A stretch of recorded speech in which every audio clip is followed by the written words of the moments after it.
Right. Sorry, y'all. Good evening, everybody. Dr. Glow here with Black Girl Everything. Very excited for the top of Monday as we dive into another amazing panel with Black Girl Everything.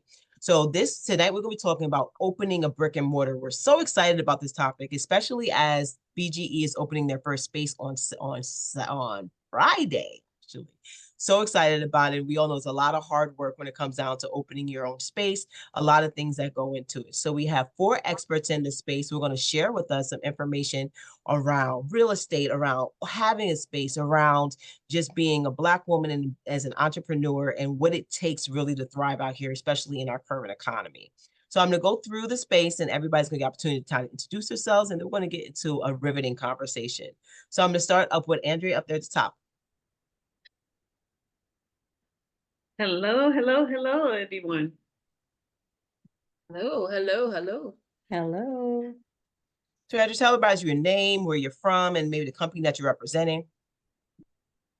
My name is Andrea Hay, and I am a former nurse for 36 years, and I've also done real estate for 38 years. I am an investor and now a full-time realtor. I'm also the president of the Mount Vernon Downtown Merchants Association, where I bring people who are starting their business or been in business for a while to come together to network. And I'm here to answer any questions you have this evening. Perfect. Thank you so much, Raven.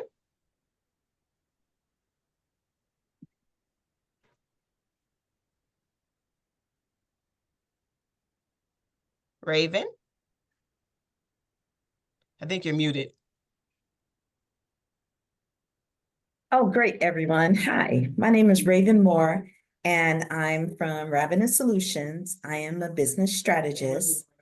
And besides being a business strategist, I also have multiple businesses myself. I'm in real estate investing, stock market trading, healthcare IT. I help business owners start their business, help them get their credit straight, and or help them create financial solutions in order for them to be successful in their businesses. And thank you for allowing me to be a part of this. Thank you, Raven. Thank you for volunteering to be present for the space. We appreciate your time here this evening. Michelle. Good evening, everybody. Thank you for agreeing to saying yes to this Dr. Glow, and for the guests that I invited. Name is Michelle Reed. Currently author, retired professional basketball player, and entrepreneur in the space of opening my own salon suites business soon. That's something that I'm working on a timeline, and I found that this conversation would be very important for those who, you have a lot of business sense, but when it comes to networking with people in the industry, it's always good to have a circle of people that you could go to bounce ideas and ask questions to. So that was the importance of this topic tonight, and I hope that I can be of any major, absorb of the information as well as give and receive of both. So I'm looking forward to this conversation tonight. Perfect. Thank you, Michelle. So Aisha, before she starts speaking, I'm telling you right now, she's like my entrepreneur crush, y'all. Y'all don't know. Because when she opened up her first space, I was like, oh my gosh, I love it so much. So I'm very excited to have her here on the call today. Oh, thank you so much. I appreciate that. Good evening, everyone. My name is Aisha Taylor Issah. I am the founder and CEO of the Sisters in Business Expo. We are the country's only multi-city small business expo and community created specifically to celebrate and educate entrepreneur women of color. And we do that in a variety of ways, primarily through our trade shows, expos that we host in various cities around the country. We also have our Sisters in Business University, which is the teaching and training arm of the brand, where we provide education and resources to help sisters successfully start, grow, and scale their businesses. Then we have our nonprofit entity, which is our Sisters in Business Foundation, where we provide grants to Black women entrepreneurs, primarily through pitch competitions. And then the newest, but not so new anymore, part of our brand is called the Sister Shop, which is our retail and e-commerce component that features over 100 Black women-owned brands from around the country. We have one brick-and-mortar location right now in Atlanta at Atlantic Station, and our e-commerce site essentially positioning us to be the Amazon of Black women-owned brands. And so I'm excited to be on with you all. Thank you so much for having me, Dr. Glow. Yes, yes, yes. Thank you, Aisha. You are definitely one of my inspirations based off this an idea for what my space is going to look like. It's a little bit different here based in New York, but I just appreciated when I visited your space in Atlanta when I was down there and I walked in and I was just like, this is like everything, right? And I've been watching your journey and so I'm excited to talk to you today around this because you have done it and you're continuing to do it, which is amazing from your space from New Jersey all the way down to Atlanta. So very happy to have you on this call today. So for those of you who are still looking for the live is also on the Black Girl Everything Facebook group. You can find it on there, also on my personal page, which is Gloria Pope as well. Please, everybody, share it around so individuals can find it. And again, at the end of this call, this recording be placed on the Black Girl Everything YouTube channel so individuals can share it that way as well. So we're going to jump into our first question. So Andrew, I'm going to start with, yes. I'm sorry to interrupt. I just wanted to be sure because I don't see it on the Facebook group. I just wanted to be sure the stream was working. Is anyone else able to see it? Yeah, you're in the Black Girl Everything Facebook group. The link you sent us. Yeah, I see it live. Yeah, hold on. Okay, maybe I'll just refresh. Carry on. I'm sorry. No worries. No worries. Let me actually make sure you're seeing everything inside the group. All right, so we're going to jump into our first question. Yeah, because it seems like it should be in already. But I know what I'm going to do, so I'm going to put it on the Black or Everything page just in case you're on that page. So Andrea, I'm going to start with the first question to you in real estate. Right now, as the world continues to change and in the conditions of our current economy, how is brick and mortar spaces looking for e-commerce businesses at this time? Now, e-commerce has been one of the ways that people have pivoted since the pandemic. However, people want that special touch. They want to feel important. They want that experience that they get from the brick and mortar.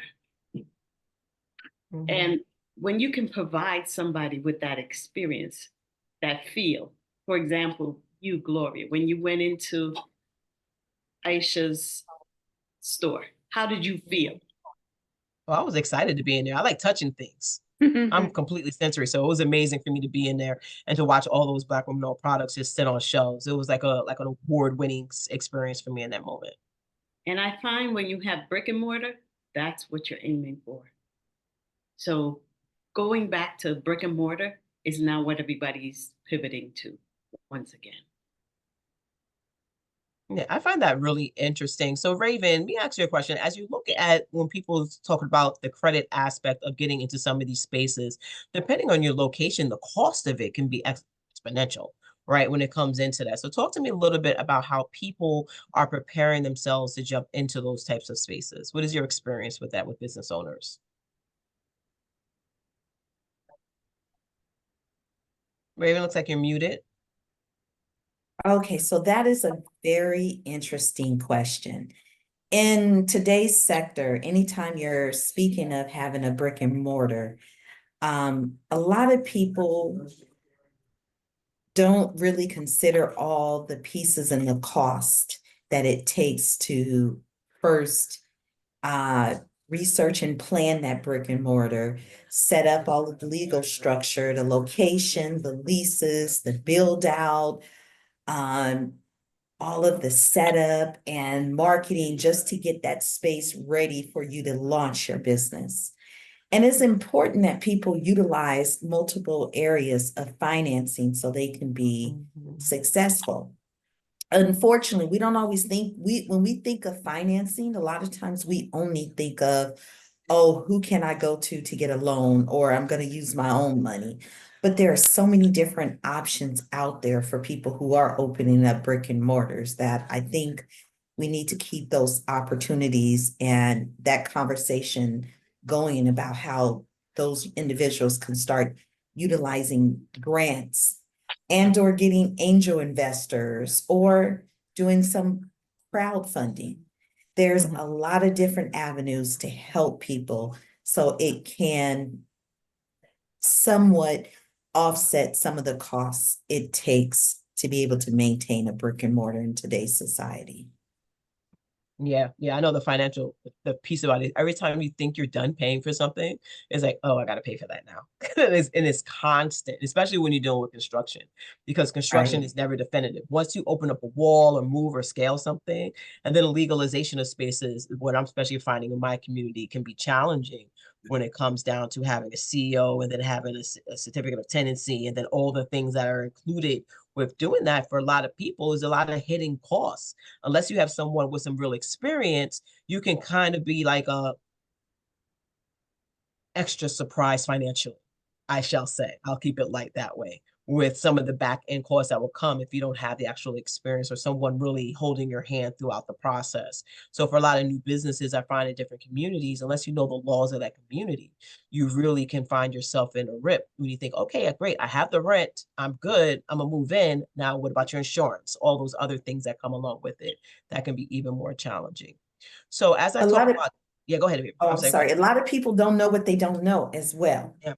And every niche is different. And uh, the biggest piece of any business is marketing. And we have to make sure that we set aside a good portion of budget for marketing, planning, and just your launch.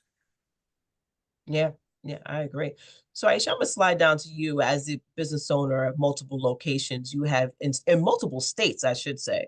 You have experienced different types of challenges. What were some of the challenges that you found when you were opening your spaces? Oh boy, how much time do you have? Um, um, so at this present moment, we only have one physical space. We did have two spaces for Mhm, 2 years. And it was very challenging. I would say in amongst the list of challenges, at the top of the list was definitely staffing. mm, It was extremely difficult, particularly in a post-COVID era, to find people who actually wanted to work, and who were reliable and consistent and trustworthy. We, like many other employers and retailers, were feeling the brunt of this shift in this workplace culture, and at the same time not able to necessarily compete with the big box stores who were having to increase their pay rates to just be mm, able to keep people because yeah, no one wanted to work for anybody. um so Staffing was definitely the biggest challenge, um and then just the other many difficulties that come along with running a retail space times two. So just think about the expenses and the maintenance and the upkeep and the cost of goods and all of that, and then just multiply that by two, for me at the time when I had two locations. So it definitely was not easy, especially because you can't be in two places at once. mm, And so as much as we would like to be able to fix everything, when you're not physically in a place, you can't control everything or anything really. And that's why having a good team is so important. There were seasons when I had a good team and I felt the difference. You know what I mean? I knew yeah. the difference. I didn't have to worry as much. I didn't have as many stressors or concerns because I had a good group that I could rely on. But it doesn't stay that way usually. So, yeah. Yeah, I agree with you. One of my biggest things about because I do run multiple spaces at this point here in Mount Vernon, and I know that when I walk out of one space, I can kind of trust the people that are in the other space. So I'm like, oh, this is so great. But I know the time where I had to sit there and be like in my one of my schools from 7 a.m. to like 6 o'clock at night because I wasn't sure what they was going to do. Right. And just make sure things were okay and that things operated the way to do. So staffing is serious and leadership around that and trying to find the right people in the right place that has been a challenge, I think, across the board in all sectors, because individuals post-COVID are just not necessarily wanting to go back out into the workforce. So it's making it even more challenging to find people within your spaces, especially the retail space. So I can get it. As I'm looking to hire a new team for this new space, and a lot of it has been like, yo, can I really trust you? Has been the biggest part about that. You know, the people, even my managers I'm bringing on is like people that I know and I've worked with for years, because I know I can physically trust them. So I definitely agree with you as that being a challenge, if anything. So Michelle, as you go into looking to open up your space, what are some of the things that you are now facing what is a surprise that you've had in the last couple of weeks going into this journey? Because I know we wake up with an idea and we're like, yeah, I'm gonna do this. And then something smacks you on your forehead and you're like, wow. So what is one of those things for you? You're muted. We can't hear you. I'm like Aisha, how much time we have? Because it's like I've never had the experience of opening a brick and mortar. So everything is literally a learning experience. I don't care what kind of degree you have, nothing prepares you for opening your own location until you're actually on the ground doing the work. From, you know, hiring, vetting the right realtor. For this type of business, you have to vet architects, which is hard to find because people, you don't know what's the right price or what's the right range of price you should be within. So when you speak to different people, you just kind of like, you want to do referrals, but then you have people that don't want to share information. That's another thing I'm running into. Finding a general contractor that's reliable, that's insured, that's licensed, and come with the criteria that and to deliver what they say they're going to deliver. So it's not just having a conversation about it. It's about finding someone that's really stands behind their work. So it's vetting all of these people, and then there's the process of looking for a place. But even before you get to that, it's crunching the numbers, because creating a budget for something that's brand new to you, you're sitting there like you're trying to itemize every single item, but there's so many hidden things that if you don't do your research, at least give yourself some groundwork with someone that's in the field, you could be it could be a culture shock. So just doing all of that and being in the room with those who have experience in that business and paying for the mentorship with that. And sometimes it's a little bit more than you're willing to pay, but then you ask yourself, am I willing to pay this much not to make costly mistakes? So that's pretty much where it is for me. And, you know, I pray that 2025 bring this experience forward. But one thing I'm not going to do is open a business door if I'm not confident in that the process is done right. And it is a thorough process.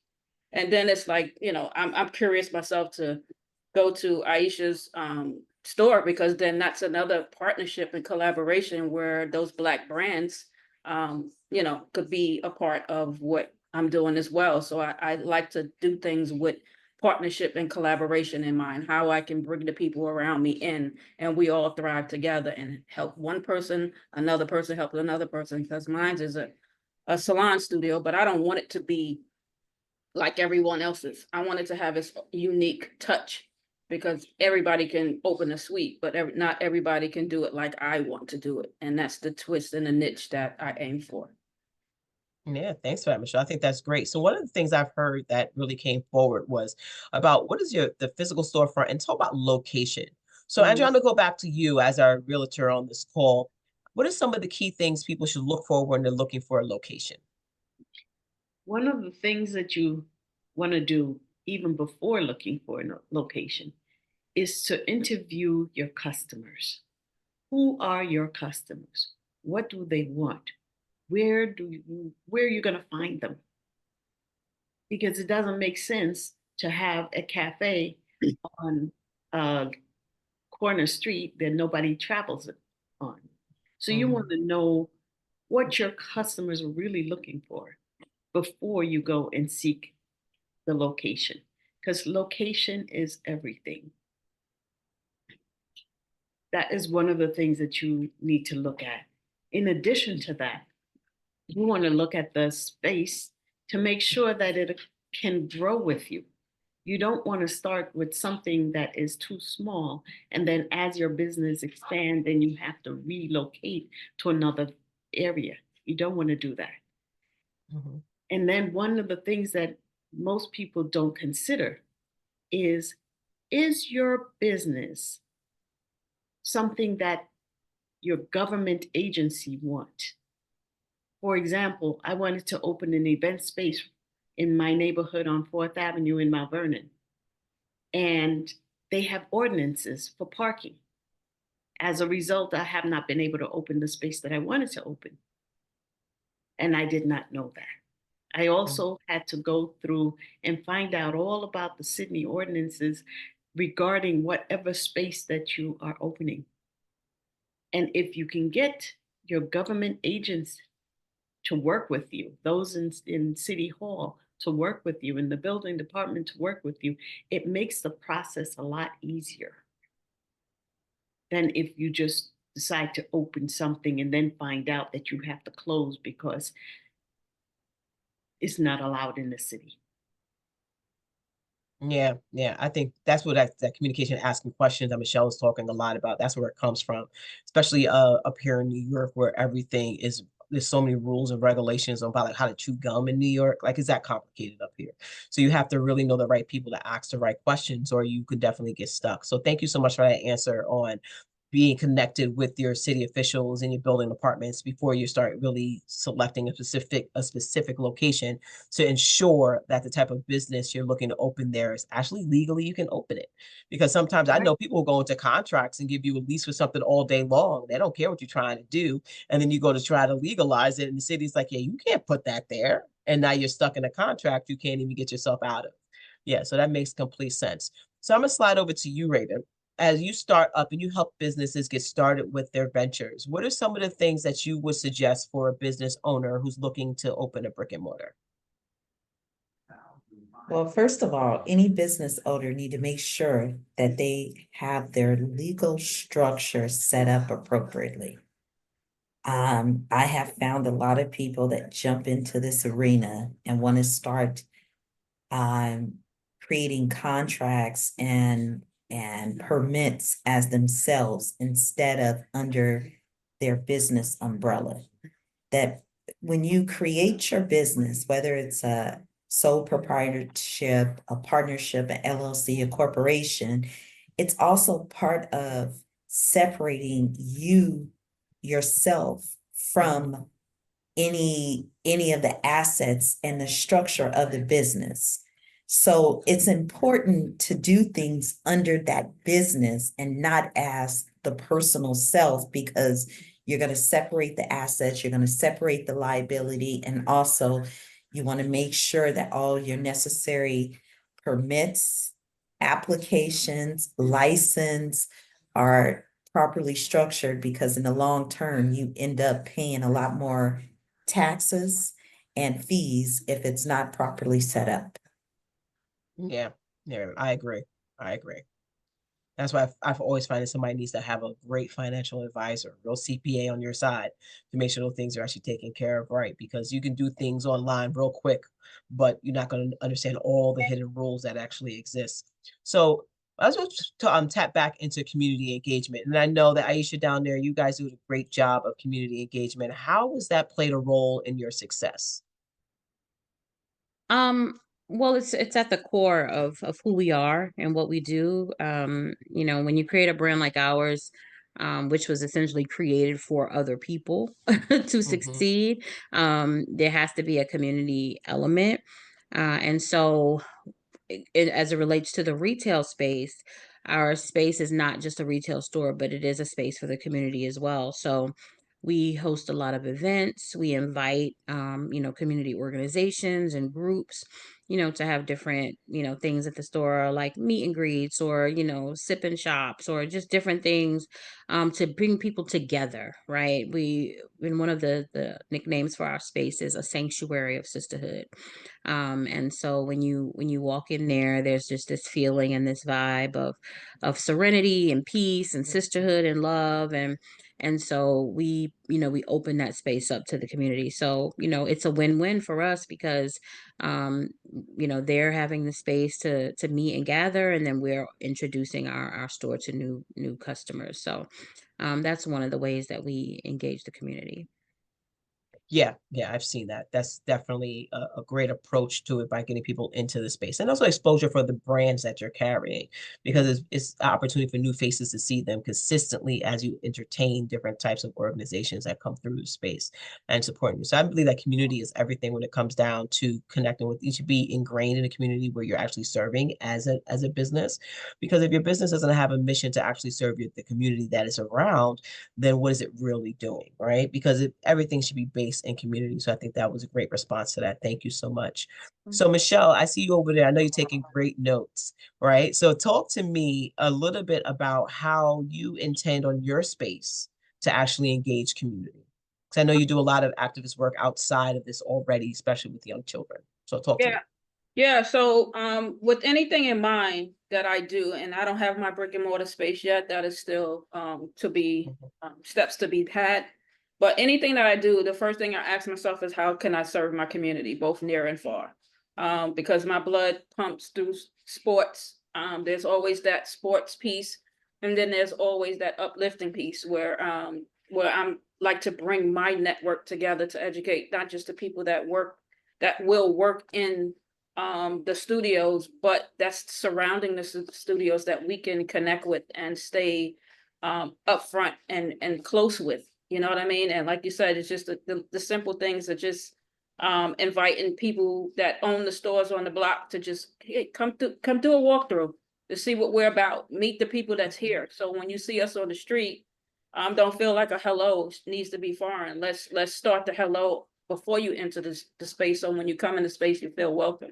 So whenever I do things, I always do it with the umbrella of how can this serve the community that I'm in and the community that I came from. And that was my why when I first wanted to dive into this business is why am I starting in this field, which is a field that I have knew nothing about until a friend of mine brought it to my attention. And that's the first thing I ask myself is why am I doing this? And that's pretty much what it is how can I be a servant to the community that I'm in and that I live in. Yeah, I think that's a win-win with businesses. I always find with people, it was two ways to save support Black communities has to do with one, with helping the children within the community, very young children, and strengthening families. And then it has to do with Black business, because once you combine Black business and Black family together, that's how you have the strong base of a community, right? If you go back in the day, you realize the mom and pop shops, Auntie so-and-so was over there, Uncle so-and-so was over there, and everybody worked together. All the kids knew who was at the corner store, right? Because it was that ingrained in the community that the businesses we supported were around us. So then we had our families all together all at the same time. And it's just all about how you can strengthen areas. And for me, I'm big on education and business all at the same time. I find that the stronger the children are educated and families are educated about supporting their children, and the better the businesses are within the community and is owned by the community, right? Including our homes and our property are owned by the community, the stronger we will be. But that only comes when we actually start taking stock in our spaces. We start owning back our streets. We start owning back our storefronts. I think that's why I think this conversation is so important, because I wanted to inspire other individuals to realize that the more that our young people see our faces in this place of, I'm not going to say power, because that's the word I really want to look for. When they see us in this space of strength, right, it gives us more opportunities. So Raven, what did Can I say bring up? something before you jump to Raven? Go One right thing ahead. I'm finding in my search is that a lot of the real estate I live in Queens, and a lot of the real estate in Queens is not owned by our people. Most of us are tenants of people that don't even live in the country, and there's nothing wrong with that at all, because we all want a piece of the pie.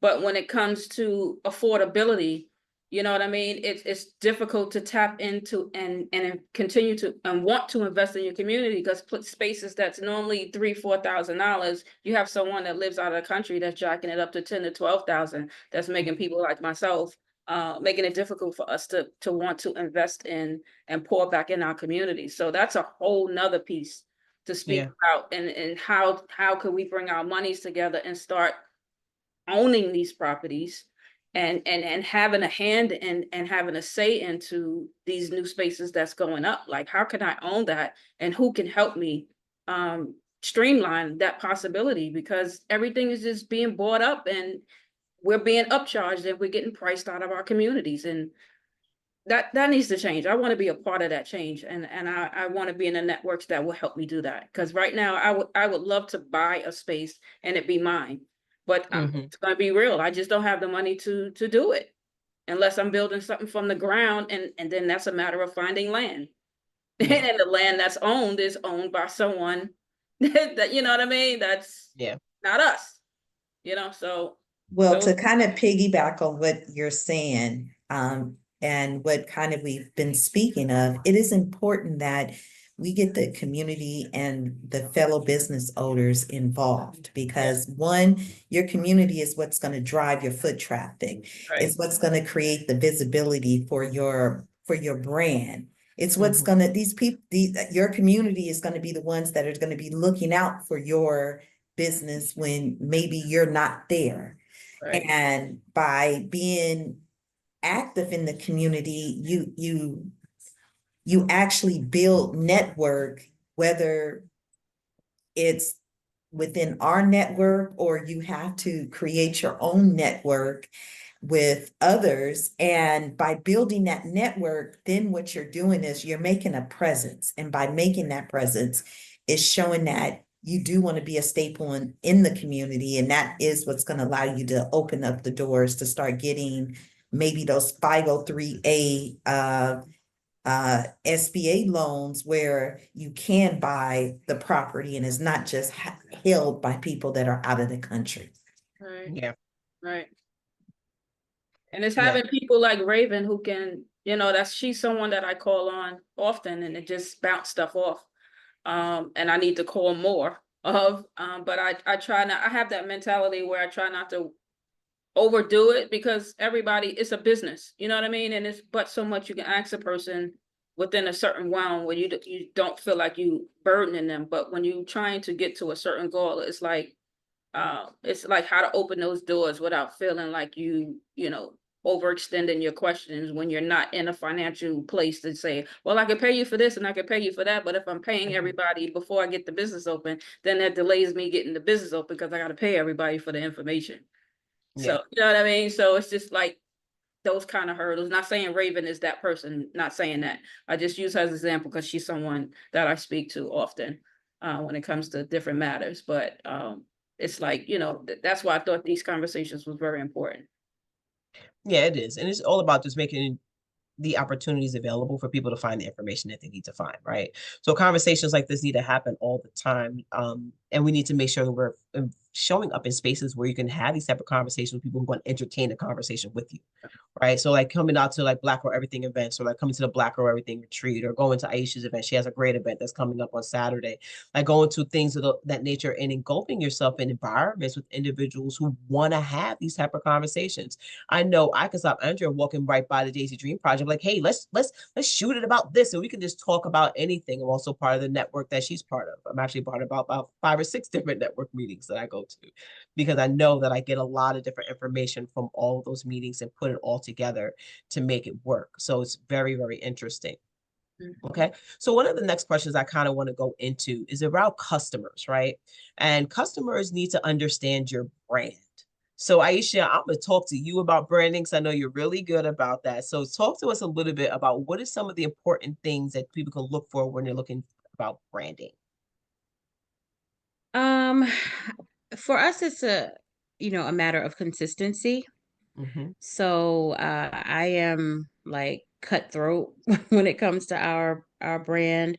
And anything that is not in alignment with it, I'm not going to allow. So sometimes like the team will be like, oh, well, let's do this, or let's have orange shirts, or let's, whatever it might be. And I'm just like, no, it's a great idea, but it's just not for us. Let somebody else do it. Get somebody else to do it. So I think that, just really being true to your brand allows people to recognize it, relate to it, understand it. We have a very clear brand message. And so people are not confused, you know what I mean? So like if you go to any of our pages, you're not gonna see really anything off brand, very slightly. at the most, because we just want people to always be clear and understand who we are. A lot of times people will say, even if they don't remember the name, they'll be like, I've seen that before. Like, I recognize it. I know those colors, or I know that logo. I've definitely heard of it. And so that's, I think, because over these 7 years, we have been really just true to our message and our mission. And so, anything that is not in alignment with that, we just pass on. Yeah, yeah, I agree 100%. Like it's Black or Everything is Black or Everything is everything about Black women businesses and making everything big, big fun. Right. So it doesn't matter what I do, as long as it's big fun, we are all in, right? But yeah, I think that's a big thing about people with branding, with confusion, especially somebody like me who does multiple different things. Like I have to have very clear lanes. So you look on my Black Girl Everything page, it is Black Girl Everything all day long. You look on my other businesses page, it's all about those particular businesses. And I'm clear around conversation around that too. People's like, you have 5 emails, I have to have 5 emails because I'm having different conversations for different reasons. Right. And that's what happens when you have, multiple businesses, and I do all the things that I love, right? Like I said, from education all the way through entrepreneurship. Those are the things I love dearly. So I do them all because I know I can do them all. But I keep them separated too. Dr. Glow shines overall, but yeah, they still shine on their own. And their messages are clear. So I agree with that, Aisha. Thank you for sharing that around branding, because I think that's the important part for a lot of individuals about really telling that story. So Raven, that also aligns with your conversation around marketing. So can you talk a little deeper with us about marketing and what that can look like for some individuals who are looking to open a space? Marketing. Marketing, branding are actually 2 different topics. Mhm. And for some reason, a lot of people want to throw them into one bucket. I know for me, as you were saying, even though I have different businesses, I'm a proponent of constantly marketing, just like even now, as you can see, I wear my brand, most of my clothing, because anything you purchase with your brand on it is a tax deduction as well, but is considered marketing. Mhm. Another thing people need to do is develop a marketing plan and make sure that inside their marketing plan, they're carving out every little piece from who's their target audience, what is their logo, what does their logo mean, considering the different material that you need for your business, whether it's things that you're giving away for free or things that your clients are constantly going to see you. I know for me, I constantly use my clothing for marketing because I don't know, I'm also a travel agent, and I will tell you, I don't know how many times I walk through the airport with a sweatshirt similar like this, and every time someone asks me, what is my company, or what something about it. So going back, it's important to have that plan developed and in place, and you think about all those pieces before you start thinking about implementing anything. I mean, and including your marketing, you also have to have a social media marketing plan, an email marketing plan. I think by the time I finished marketing my first business, I had 10 different marketing plans developed in order to meet the needs of my customers and to create the full circle funnels that was needed in order to keep clientele coming through. Yeah. Yeah, I get it. There's a lot of responsibilities on entrepreneurs, and a lot of them who are home based, doing a lot of just online sales or doing pop-up market around those different ways of selling their business is interesting, but it's a different leap once you start jumping into a space and you have those additional responsibilities and additional marketing. Because one, you have increased your costs by however much it may be, but the consistency of paying that rent, right? And then making sure your materials are fresh, and then making sure you're making payroll. There's a lot of additional responsibilities that come along with that. So marketing becomes even more important, and how your business is standing on its own matters so much more, because your personality is not going to talk to every Google person, right? It's not a pop-up where you can stop people like, hey, come talk to me, and you jive people into a conversation, into a sale. So there's a lot of other things that you have to look at when you're definitely coming into a space. So Andrea, as you're part of the merchants So network association, yes. So talk to me about what is some of the reasons why people may want to look for those types of groups within their communities for support. you definitely want to link with people within your environment, within your area, because they have the resources that you may not have. They may have a connection that you may not have. Mhm. I'll give you an example. A sister opened her business, Bounce Back IV, in Mount Vernon. I went and I just needed my B12 shot. So I walked through the door. It was lovely, developed a relationship with her. And she wasn't getting any customers based on her location and the fact that she was a new business. And I told her, listen, you need to get out there, join me for an event coming up in City Hall. She just kept showing up. And when you show up, you expose yourself to other people who are like minded, who are ready to support you. And my organization does just that, the Mount Vernon Downtown Merchants Association. You can come on and we have our monthly meetings online to make it convenient because entrepreneurs are busy people. But in addition to that, we find resources that are helpful to you, such as the local community bank. We have a relationship with the mortgage broker there so that if you need information, if you need a loan, you get the ear of the vice president of the bank versus just walking in cold. If you need information about City Hall, we know people within City Hall, within the building department. We have a plethora of information that you normally won't get. And by association, by going in and just being present, somebody may have information that you hadn't even thought about, or a resource that you hadn't thought about that they can share with you. And as your sisterhood goes, you get your discounts. You get a 10% discount from your fellow member. You get coaching, and we do computer literacy, because that's one of the things that our community struggle with, especially when you're a new business. How to use AI to help you thrive. And coming to the Merchants Association, we help you with that as well. We help you with whatever you need to get you to the next level. And if you need somebody to walk through your store and have an experience, and you want somebody to give you the real information and be honest, because we tend to walk into a store, have a bad experience, and say, oh, I'm not going there, they're no good, whatever. And that can affect your business.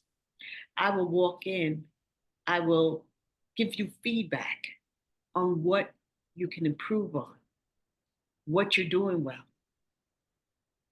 And again, that resource you can't get anywhere. And a mentor can get you further than you doing anything by yourself. A Yeah, good I mentor agree. Yeah, I give agree you on that. that Yeah, big I'm step. big on coaches. I've had about 5 different coaches throughout this year. This year's been my year of visibility. So every couple of months, I've been working with different coaches from my marketing team, from sponsorship, from grant writing, from PR stuff. Like I just did a lot of coaching, because I also realized that I can't hire the right people unless I have a better understanding of what I'm hiring them to do. Right? Because I was like, oh, I'm gonna bring somebody in to do this for me. This is gonna be great. And then I realized you don't really even know what you're doing like that, because I didn't know what I was doing. So now that I've gotten coaching through these different areas, I'm able to actually hold my team members accountable for what their jobs need to be to actually help my brand grow and all my different brands grow. So I think that's really, really important. So I have somebody made a comment on here I think is important. I'm gonna slide it towards Raven, and it's talking about businesses showing their value, right, through a one page. Raven, can you give me a few tips on what that potentially should look like? Yes, when you are creating a one page, it's similar to the beginning portion of your business plan. You need to make sure that one page includes key factors like your mission statement, your target market, what are your goals and aspirations, and clear and concise, measurable goals that you can reach. That one page need to be able to explain everything about you and your business, whether you are pitching it to a fellow investor, to your community, to a bank, or for additional press. You need to make sure that all of those pieces are encompassed in that one page. Yeah, that is definitely clear. So as we get towards the end of this conversation, I think I want to thank you all for bringing so much great information out there for individuals. I think this conversation can go on for hours, but there's so much great information here. But I'm going to go through everybody, kind of tell me what is one thing that you want to leave for people who are kind of teetering on the idea of opening their first space. What is something that you would suggest for them? So I'm going to start with you down there, Aisha. I definitely would say, many of the things that we shared already, but kind of in a nutshell, do your research for sure, as much as possible. While having a physical space seems glamorous and kind of seems like the ultimate goal, the reality is that it's not for everyone. It's not for every business type. It requires a special set, I would say, of skills, but also just of the nature of the brand. And I think sometimes people think they want something that they may not necessarily even need. And so there are a lot of ways, there are a lot of pathways into retail. So, while it might be opening your own space, it could be collaborating with someone else, or having your product sold in another space, or doing a temporary space. There are a lot of um, realtors and retail places that will allow you to do like a 6 month or a 3 month, to kind of test it out and see how it is, as opposed to jumping into a 3 or 5 year lease. So I Yeah. would definitely explore all of those options and see what might be best for you. And also never put all your eggs in one basket, because like anything else, nothing is guaranteed and nothing is forever. But if your brand is something that you do want to live on, then it needs to be able to exist outside of retail.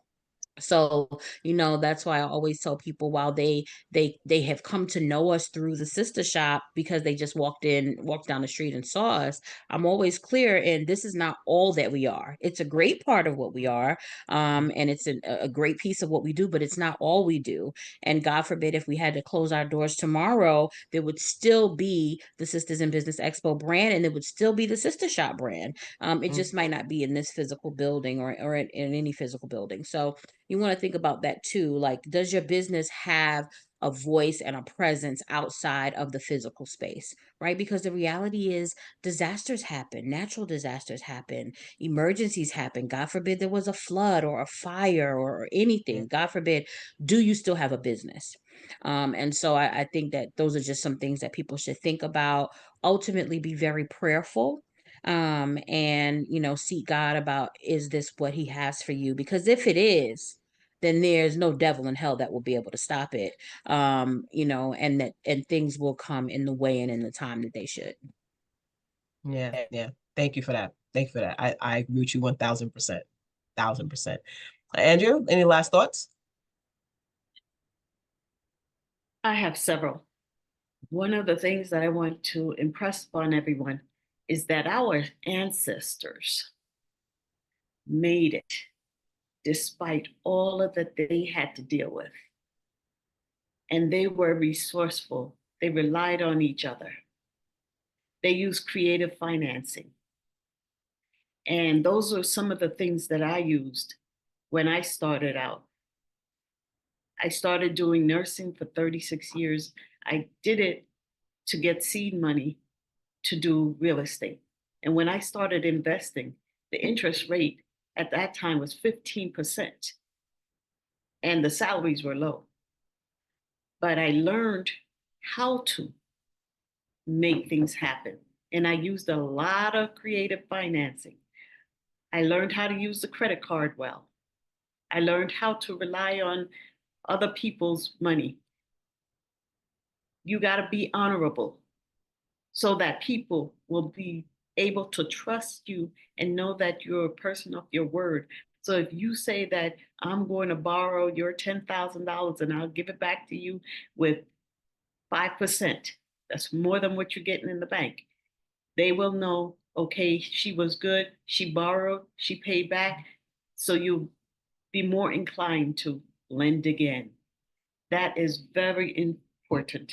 And know that even though you have your own business, you may have to work on the side. I did my real estate investing, but I was doing 12-hour shifts, 16-hour shifts to make things work. And it wasn't easy, and it's still not easy. And for us, it's never going to be easy. But we just got to be focused on the fact that it is possible.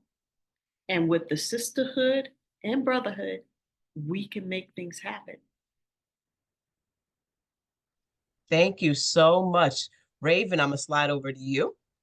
Any last I'm thoughts? just gonna probably echo some of the same things that was just heard, but very quickly.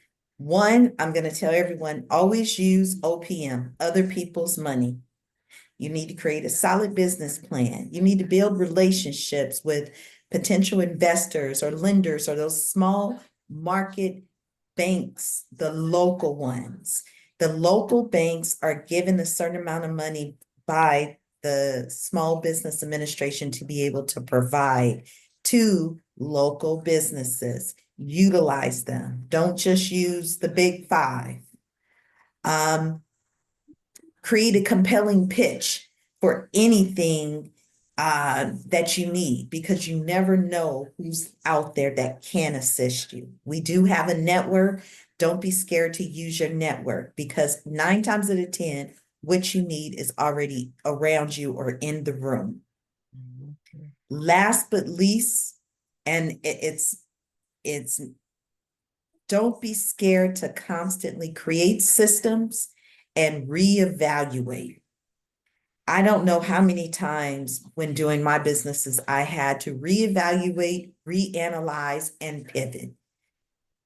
As long as you're doing reevaluate, reanalyze, and pivot, you should always be able to be successful in this marketplace. Raven, thanks for that. The pivot is always real, and never be scared of a pivot.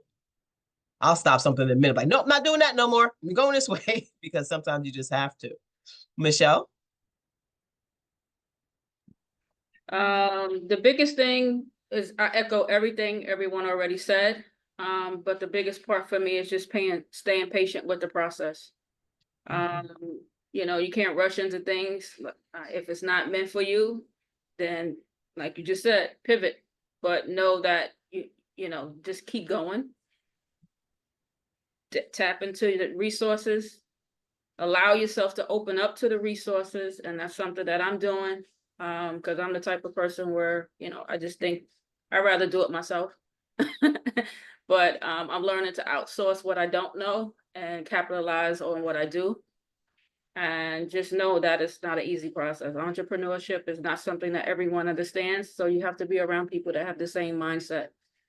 Because like they said, you can't go to someone that's been an employee all of their lives and don't have a drive to be an entrepreneur and go to them for advice on how to be an entrepreneur.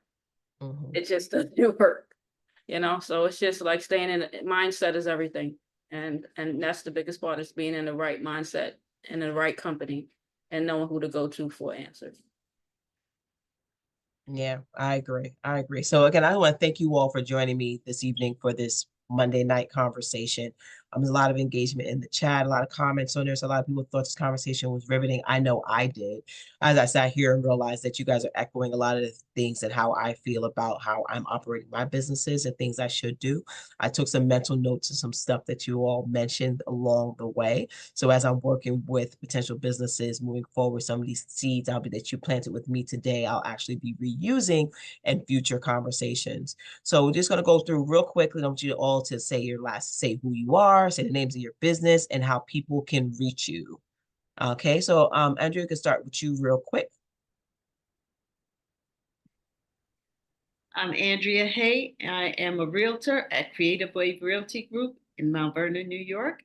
And I'm also the president of the Mount Vernon Downtown Merchants Association, where we bring all our entrepreneurs together in one room. Perfect. Thank you. Raven. Hi, I'm Raven Moore. I'm a business strategist with Ravenous Solutions. I help entrepreneurs start their businesses. I help people with credit optimization, and I help people along their ways so they can become successful in their business, which includes guidance, business funding, marketing, and SWOT analysis. Mm. Oh, and I can be reached on Facebook, Instagram, Twitter, TikTok at Ravenous Solutions. Perfect. Thank you so much, Michelle. Michelle Reed, CEO of Expression Salon Studios, coming to a neighborhood near you soon. And I can be found on Expression Salon Studios is on IG, and Facebook page is coming soon. Right now, we're just plugging into IG, and email at Expressions Salon Studios at Gmail, or info@expressionsalonstudios.com. Perfect. Thank you. Aisha. Yes, thank you again. My name is Aisha, and Aisha Taylor Issah on Instagram. We are at the Sister Shop ATL, and Sister is spelled SISTAH on all platforms. So the Sister Shop ATL or SIB Expo for Sisters in Business Expo on Instagram. My personal brand page is at SIB Founder. SIB Founder. And then you will find us on all of the platforms at Sisters in Business Expo. So TikTok, Facebook, and LinkedIn. Thank you so much. Perfect. And for those of you who are tuning in, my name is Dr. Glow. I'm CEO of Black Girl Everything. You can find me on Black Girl Everything everywhere on TikTok, Facebook, Instagram, via our website, as well as on IG. You also can find special little me as Dr. Glow _ the brand. That's where I do a lot of my coaching directly through that page. So thank you all again for tuning in with me on this nice, lovely Monday night. This recording will also be living live on the Black Girl Everything YouTube channel, where you can go currently and watch over 200 interviews with Black women-owned businesses, as well as our other panel series that will be coming for the next couple of months on Monday nights. So thank you all so much for sharing space with me, and peace out. Bye-bye. Bye.